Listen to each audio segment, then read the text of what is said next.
ಈಗ ನಟರಾಜ್ ಗೌಡ್ರೆ ಅವರಿಬ್ಬರ ಹೇಳಿಕೆಯ ರಾಜಕೀಯ ಪಾಠನ್ ಪಕ್ಕಕ್ಕಿಟ್ಟು ಬೇಸಿಕ್ ಪ್ರಶ್ನೆ ಇಬ್ಬರದ್ದು ಇದ್ದಿದ್ದು ರಾಜ್ಯದ ಖಜಾನೆ ಖಾಲಿ ಆಗಿದೆ, ಹಾಗಾಗಿ ಖಜಾನೆ ತುಂಬಿಸ್ಕೊಳ್ಳೋಕೆ ಯಾವ್ಯಾವ ಮಾರ್ಗ ಇದೆಯೋ ಅದು ಅಬಕಾರಿ ಇಲಾಖೆಯ ಭ್ರಷ್ಟಾಚಾರದ ರೂಪದಲ್ಲೋ ಅಥವಾ ಮೆಟ್ರೋ ಪ್ರಯಾಣಿಕರ ದರ ಏರಿಕೆ ವಿಚಾರದಲ್ಲೋ ಹೆಂಗೋ ಒಂದು ಬೊಕ್ಕಸವನ್ನ ತುಂಬಿಸ್ಕೊಳ್ಳೋ ಪ್ರಯತ್ನವನ್ನ ರಾಜ್ಯ ಸರ್ಕಾರ ಮಾಡ್ತಿದೆ ಅನ್ನೋ ಅರ್ಥದ ಆರೋಪ ಬಿಜೆಪಿ ಕಡೆಯಿಂದ. ನೋಡಿ, ಒಂದು ಬೆಂಗಳೂರಿಗರ ಪರವಾಗಿ ಜನತೆಯ ಪರವಾಗಿ ಯಾರೇ ಧ್ವನಿ ಎತ್ತಿದ್ರು ನಾವು ಸ್ವಾಗತ ಮಾಡ್ತೀವಿ. ತೇಜಸ್ವಿ ಸೂರ್ಯ ಅವರ ಆದಿಯಾಗಿ ಇನ್ನೊಂದು ನಾನು ಅಭಿನಂದನೆ ಸಲ್ಲಿಸ್ತೀನಿ. ರಾಜ್ಯದ ಬಜೆಟ್ ಬಗ್ಗೆ ರಾಜ್ಯದ ಶ್ವೇತಪತ್ರ ಹೊರಡಿಸಿದ ಕೇಳಿದ್ದಾರೆ. ವಿರೋಧ ಪಕ್ಷದ ನಾಯಕ ಆರ್ ಅಶೋಕ್ ಅವ್ರನ್ನ ರೀಪ್ಲೇಸ್ ಮಾಡಿರೋದಕ್ಕೆ ನಾನು ಅವ್ರಿಗೆ ಅಭಿನಂದನೆ ಸಲ್ಲಿಸ್ತೀನಿ. ಅದು ಕೂಡ ಅಭಿನಂದನೆ ಸೇರಿಕೊಂಡು ವಿರೋಧ ಪಕ್ಷದ ಸದಸ್ಯರೇ ಇರಲಿ, ನನಗೆ ಸಂತೋಷ. ಯಾಕಂದ್ರೆ ಈ ಥರ ಇಶ್ಯೂಸ್ ಎತ್ತಬೇಕು. ಯಾಕಂದ್ರೆ ತೇಜಸ್ವಿ ಉದ್ದೇಶಪೂರ್ವಕವಾಗಿ ಸುಳ್ಳು ಹೇಳ್ತಾ ಇದ್ದಾರಾ ಅಥವಾ ಅವ್ರಿಗೆ ಮಾಹಿತಿ ಕೊರತೆಯಿಂದ ಥರ ಬಿಹೇವ್ ಮಾಡ್ತಾ ಇದ್ದಾರಾ ನನಗೆ ಗೊತ್ತಿಲ್ಲ. ಯಾಕಂದ್ರೆ ಮೆಟ್ರೋ ಕಾಯ್ದೆ ಇದೆ, ಇಡೀ ದೇಶದಲ್ಲಿ ಕೇಂದ್ರ ಸರ್ಕಾರದ ಮೆಟ್ರೋ ಕಾಯ್ದೆ ಇದೆ. ಆ ಕಾಯ್ದೆ ಪ್ರಕಾರ ಏನು ಮಾಡ್ತಾರೆ, ವಾರ್ಷಿಕವಾಗಿ ಸ್ವಯಂ ಚಾಲಿತ ದರವನ್ನು ಫಿಕ್ಸ್ ಮಾಡೋಕ್ಕೆ ಫೇರ್ ಫಿಕ್ಸ್ ಕಮಿಟಿ ಅಂತಿದೆ. ಸರಿ, ಆ ಫೇರ್ ಫಿಕ್ಸ್ ಕಮಿಟಿ ಏನು ಹೇಳುತ್ತೆ, ನೀವು ಕಾರ್ಯಾಚರಣೆಗೆ ನಿರ್ವಹಣೆಗೆ ಏನು ಖರ್ಚಾಗುತ್ತೆ ಅದು ಹೆಚ್ಚೋ ಅಥವಾ 5% ಇದು ಕಡಿಮೆ, ಇವೆರಡಲ್ಲಿ ಯಾವುದು ಕಡಿಮೆ ಅದನ್ನು ನೀವು ನಿಗದಿ ಮಾಡ್ಬೋದು ಅಂತ ಹೇಳಿ ಒಂದು ಸಮಿತಿ. ಇದು ಕೇವಲ ಸರ್ಕಾರ ಮಾಡೋ ಪಾಲಿಸಿ ಅಲ್ಲ, it's a policy of union government. ಅದ್ರ ಮುಖಾಂತರ ಆಗೋದ್ರ ರೀತಿಯಲ್ಲಿ 5% ವಾರ್ಷಿಕವಾಗಿ ಇನ್ಕ್ರೀಸ್ ಆಗಬೇಕು, ಆಗುತ್ತೆ, ಆ್ಯಕ್ಚುಲಾಗಿ ಆಗಬೇಕು. ರಾಜ್ಯದಲ್ಲಿ ಕಳೆದ ವರ್ಷ 71% ಇನ್ಕ್ರೀಸ್ ಆಗಿರೋದ್ರಿಂದ ಜನಗಳ ಮೇಲೆ ಹೊರೆ ಆಗುತ್ತೆ, ನಿಜ, ಅದನ್ನು ನಾನು ಒಪ್ಕೊಂತೀನಿ. ಅದಕ್ಕಾಗಿ ಮಾನ್ಯ ಮುಖ್ಯಮಂತ್ರಿ ಉಪಮುಖ್ಯಮಂತ್ರಿಯವರು ಸ್ಪಷ್ಟವಾಗಿ ಹೇಳಿದ್ದಾರೆ, ಅದು ನಾವು ತಡೆ ಹಿಡಿತೀವಿ. ಇದನ್ನು ಚರ್ಚೆ ಮಾಡಿ ಕೂಲಂಕುಷವಾಗಿ ಸಾಧಕ ಬಾಧಕಗಳು ಚರ್ಚೆ ಮಾಡಿ ಮತ್ತೆ ಪಾಲಿಸಿನಲ್ಲಿ ನಾವು ಏನು ರಿಕ್ವೆಸ್ಟ್ ಮಾಡ್ಬೋದು, ಏನು ಮಾಡ್ಬೋದು ಅದೆಲ್ಲ ನೋಡಿಕೊಂಡು ತೀರ್ಮಾನ ಮಾಡ್ತೀವಿ ಅಂತ ಹೇಳಿದ್ದಾರೆ. ಎರಡನೇದೇನಾಗಿದೆ, ರಾಜ್ಯ ಸರ್ಕಾರದ ಹೊಣೆ 50% ಸಾಲ ಮಾಡಿದ್ದೀವಿ. ಯಾವುದಕ್ಕೆ? ಮೆಟ್ರೋ 2, ಮೆಟ್ರೋ 3, ಮೆಟ್ರೋ 1ಗೆ 50% ಸಾಲ ಇದೆಯಲ್ಲ. ಕೇಂದ್ರ ಸರ್ಕಾರ ಎಷ್ಟು ಕೊಡುತ್ತೆ ನಮಗೆ?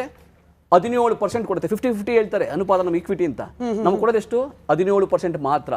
ಇನ್ನು 33% ರಾಜ್ಯ ಸರ್ಕಾರ ಕೊಡುತ್ತೆ, 50% ಸಾಲ ತಗೊಳುತ್ತೆ.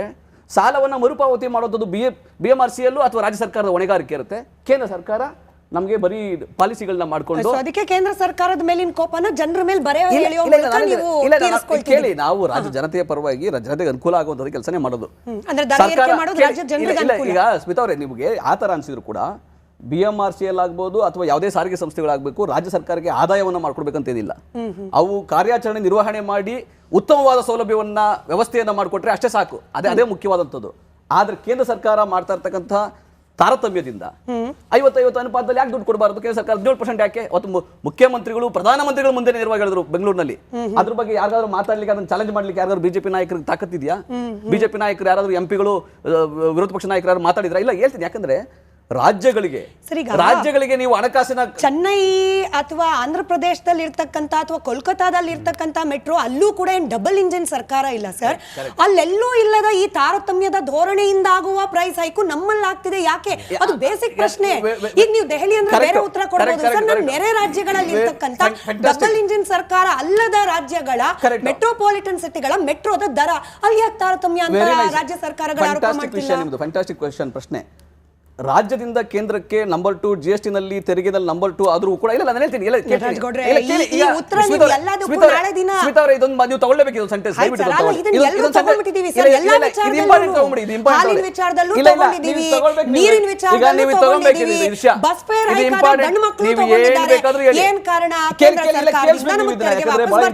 ರಾಜ್ಯ ಸರ್ಕಾರದ ಮೇಲೆ ಕೇಂದ್ರ ಸರ್ಕಾರ ಎಷ್ಟು ತಾರತಮ್ಯ ಮಾಡ್ತಾ ಇದೆ, ಅನ್ಯಾಯ ಮಾಡ್ತಾ ಇದೆ, ದ್ರೋಹ ಮಾಡ್ತಾ ಇದೆ, ದಬ್ಬಾಳಿಕೆ ಮಾಡ್ತಾ ಇದೆ ಅಂತ ನೀವೆಲ್ಲರಿಗೂ ಗೊತ್ತಾಗಬೇಕಾಗ್ತದೆ, ಜನತೆ ಗೊತ್ತಾಗಬೇಕಾಗ್ತದೆ. ನೀವು ಮಾತ್ರ ಅಲ್ಲ ಸರ್, ಡಿ.ಕೆ. ಸುರೇಶ್ ಅವರು ಹೇಳಿದ್ದಾರೆ, ಪರಮೇಶ್ವರ್ ಸಾಹೇಬ್ರು ಹೇಳಿದ್ದಾರೆ. ರಾಜ್ಯದಿಂದ ಈ ವರ್ಷ 5 ಲಕ್ಷ ಕೋಟಿ ರೂಪಾಯಿ ಕೇಂದ್ರಕ್ಕೆ ಹೋದ್ರು ಕೂಡ ಬರ್ತದ್ದು 63,000 ಕೋಟಿ ಮಾತ್ರ. 63,000 ಕೋಟಿ ಮಾತ್ರ.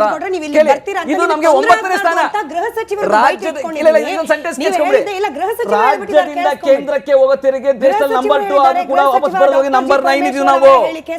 9ನೇ ಸ್ಥಾನದಲ್ಲಿ ಇದೀವಿ. ನಮಗೆ ವಾಪಸ್ ಹಂಚಿಕೆಯಲ್ಲಿ ಪರಮೇಶ್ವರ್ ಸಾಹೇಬ್ರ ಹೇಳಿಕೆ ಸ್ಕ್ರೀನ್ ಮೇಲೆ. ಸೂರ್ಯ ಅವರು ನಮ್ಮ ರಾಜ್ಯದ ಲೋಕಸಭಾ ಸದಸ್ಯರು, ನಮ್ಮನ್ನು ಪ್ರತಿನಿಧಿಸೋರು. ಕೇಂದ್ರ ಸರ್ಕಾರ ನಮಗೆ ಏನೆಲ್ಲ ಹಣ ಕೊಡಬೇಕು, ಅದು GST ಪೋರ್ಷನ್ ಇರ್ಬೋದು, ನೀರಾವರಿ ಯೋಜನೆಗಳಿರ್ಬೋದು, ಅಥವಾ ಬೇರೆ ಬೇರೆ ಇನ್ಫ್ರಾಸ್ಟ್ರಕ್ಚರ್ಗೆ ಕೇಂದ್ರ ಸರ್ಕಾರ ಕೊಡಬೇಕಲ್ವ, ಅವ್ರ ಭಾಗ ಅವರ ಪಾಲು ಕೊಡಬೇಕಲ್ವ. ಅದನ್ನು ನಮಗೆ ಮೊದಲು ಕೊಡಿಸ್ಕೊಡೋದಕ್ಕೆ ಅವರು ಪ್ರಯತ್ನ ಮಾಡಿದರೆ ಭಾಳ ಒಳ್ಳೆಯದು. ಯಾಕೆಂದರೆ ಇದೆ ಅಶೋಕ್ ಗೌಡ್ರ ಕಡೆಗೆ ಏನೇ ಆದ್ರೂ ಇಲ್ಲಿಗೆ ಬಂದಿಲ್ಲತ್ತೆ. ಡಿ ಕೆ ಸುರೇಶ್ ಅವರು ಲೆಕ್ಕ ಕೊಟ್ಟರು 5 ಲಕ್ಷ ಕೋಟಿ ತೆರಿಗೆ ಲೂಟಿ ಮಾಡಿದ್ದಾರೆ, ವಾಪಸ್ ಕೊಡಿಸಿದ್ರೆ ನಾವು ಪ್ರೈಸ್ ಹೈಕ್ ಮಾಡ್ತಿರ್ಲಿಲ್ಲ ಅನ್ನೋ ರೀತಿಯಲ್ಲಿ ಇಂಡೈರೆಕ್ಟ್ ಆಗಿ ಹೇಳಿದ್ದಾರೆ. ಒಂದು ಕರ್ನಾಟಕ ರಾಜ್ಯ ಏನಿದೆ ಸಂಪನ್ಭರಿತವಾದಂತಹ ರಾಜ್ಯವಾಗಿತ್ತು.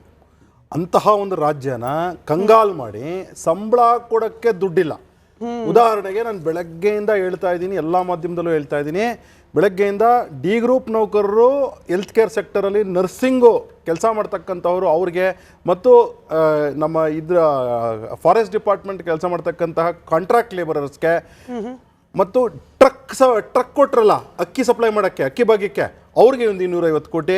ಈಗ ನೀವು ಯಾವ ಡಿಪಾರ್ಟ್ಮೆಂಟ್ ಅಂತ ಹೇಳ್ತೀರಾ ಆ ಡಿಪಾರ್ಟ್ಮೆಂಟಲ್ಲಿ ಓಕೆ, ಈ ಎಜುಕೇಷನ್ ಡಿಪಾರ್ಟ್ಮೆಂಟ್ಗೆ ಬಂದ್ಬಿಡೋಣ. ಟಾಯ್ಲೆಟ್ಗಳು ಕಟ್ಸಿಲ್ಲ ಅಂತ ಹೇಳಿ, ಟಾಯ್ಲೆಟ್ಗಳಿಲ್ಲ ಹೆಣ್ಮಕ್ಳಿಗೆ ಅಂತ ಹೇಳಿ ಒಂದು ವರದಿ, ಪೇಪರಲ್ಲಿ ಒಂದು ವರದಿ ಬಂದಿತ್ತು. ಸ್ಯಾನಿಟರಿ ಪ್ಯಾಡ್ ಕೊಟ್ಟಿಲ್ಲ ಹೆಣ್ಮಕ್ಳಿಗೆ, ಸರ್ಕಾರದ ಯೋಜನೆ ಅದರ ಪ್ರಕಾರನೂ ಒಂದು ವರದಿ ಬಂದಿತ್ತು. ಜೊತೆಗೆ ನೀವು ಆ ಗೆಸ್ಟ್ ಲೆಕ್ಚರರ್ಸ್ಗೆ ಸಂಬಳ ಕೊಟ್ಟಿಲ್ಲ ಅಂತಲೂ ವರದಿ ಬಂದಿತ್ತು. ಇಷ್ಟೆಲ್ಲ ವರದಿ ಬಂದರೆ ಯಾಕಪ್ಪ ನೀವು ಮಾಡೋಕ್ಕಾಗ್ತಿಲ್ಲ? ಆದರೆ ನಿಮ್ಮ ಹತ್ರ ಎಷ್ಟು ದುಡ್ಡಿದೆ ಅಂತ ಹೇಳಿದ್ರೆ, ನೀವು ಇವತ್ತು 149 ಜನಕ್ಕೆ, 85 ಜನಕ್ಕೆ ಕ್ಯಾಬಿನೆಟ್ ರ್ಯಾಂಕು, 65 ಜನಕ್ಕೆ ನೀವು ಸ್ಟೇಟ್ ರ್ಯಾಂಕ್ ಕೊಟ್ಟು ನೀವು ಅವ್ರಿಗೆ ಸಂಬಳ ಕೊಡ್ತೀರಾ. ಜೊತೆಗೆ ನಿಮ್ಮ ಕಾರ್ಯಕರ್ತರುಗಳಿಗೆ ಅಪಾಯಿಂಟ್ ಮಾಡಿಕೊಂಡು ಗ್ಯಾರಂಟಿ ಯೋಜನೆಯಲ್ಲಿ ಸಂಬಳ ಕೊಡ್ತೀರಾ.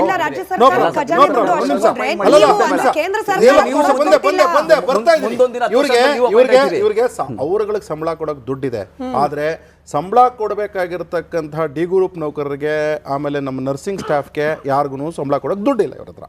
ಅಂದರೆ ಇಷ್ಟು ಕಂಗಾಲಾಗ್ಬಿಟ್ಟಿದ್ದಾರೆ. ಆದರೆ ಯಾವ್ಯಾವ್ದ್ರಲ್ಲಿ ಪ್ರೈಸ್ ಜಾಸ್ತಿ ಮಾಡಿದ್ದಾರೆ? ನೀವು ಆಲಿಂದ ಆಲ್ಕೋಹಾಲ್ವರೆಗೂ, ಜೊತೆಗೆ ನೀವು 4 ಟ್ಯಾಕ್ಸ್ ಏನು ಕರ್ನಾಟಕ ರಾಜ್ಯ ಸರ್ಕಾರಗಳು ಏನು ಹಾಕ್ಬೋದು ಆ ಟ್ಯಾಕ್ಸ್ ಮಾಡಿರಾ, ಸರ್ವಿಸ್ ಜಾಸ್ತಿನೂ ಮಾಡಿರಾ. ಇದರಲ್ಲಿ ನಿಮಗೆ ಬಂದಿರತಕ್ಕಂಥ ಆದಾಯ ಎಷ್ಟು ಅಂದರೆ 70,000 ಕೋಟಿ, 3,15,000 ಕೋಟಿ ಸಾಲ ಮಾಡಿರಾ. ಇಷ್ಟೆಲ್ಲ ಮಾಡಿನೂ ಸಹ ನಮಗೆ ಕೇಂದ್ರ ಕೊಟ್ಟಿಲ್ಲ ಹಾಗೆ ಹೀಗೆ ಅಂತ ಹೇಳ್ತೀರಾ. ಆಯಿತು, ಮೆಟ್ರೋ ದರಕ್ಕೆ ಬರೋಣ. ಮೆಟ್ರೋ ದರದಲ್ಲಿ ಈಗ ತಾನೇ ಒಂದು ಇಂಗ್ಲೀಷಲ್ಲಿ ಒಂದು ಡಿಬೇಟ್ ಅಟೆಂಡ್ ಮಾಡ್ಕೊಂಬಂದೆ.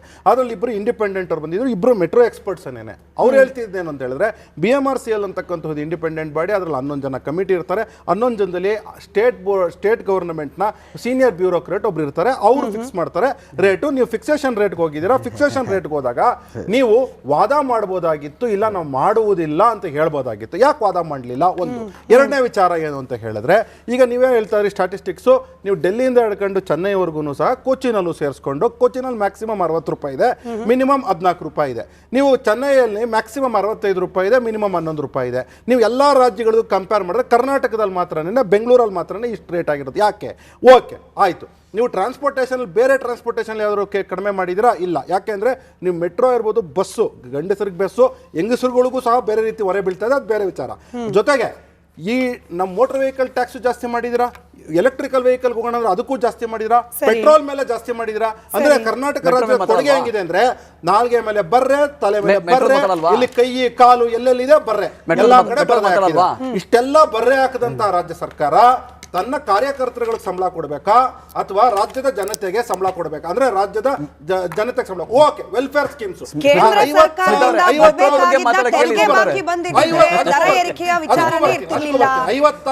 ವೆಲ್ಫೇರ್ ಡಿಪಾರ್ಟ್ಮೆಂಟ್ಗಳಿಗೆ ನೀವು ಅನುದಾನನೇ ಬಿಡುಗಡೆ. ಓಕೆ, ಇನ್ನು ಕೇಂದ್ರ ಸರ್ಕಾರದ ಬನ್ನಿ, 5 ಲಕ್ಷ ಕೋಟಿ ಎಲ್ಲಿಂದ ಬಂತು ಲೆಕ್ಕಾಚಾರ ನಮಗೆ ಗೊತ್ತಿಲ್ಲ. ಕರೆಕ್ಟ್, ನೀವು 2,35,000 ಕೋಟಿ ಏನು ಕಳಿಸ್ತೀರಾ ಅಂದರೆ ತತ್ಸುಮಾರು 2,35,000 ಕೋಟಿ ಏನು ಕಳಿಸ್ತೀರಾ, ಅದರಲ್ಲಿ ಕರ್ನಾಟಕ ರಾಜ್ಯಕ್ಕೆ 13 ಪೈಸಾ ಅಲ್ಲ ಬರ್ತಿರೋದು.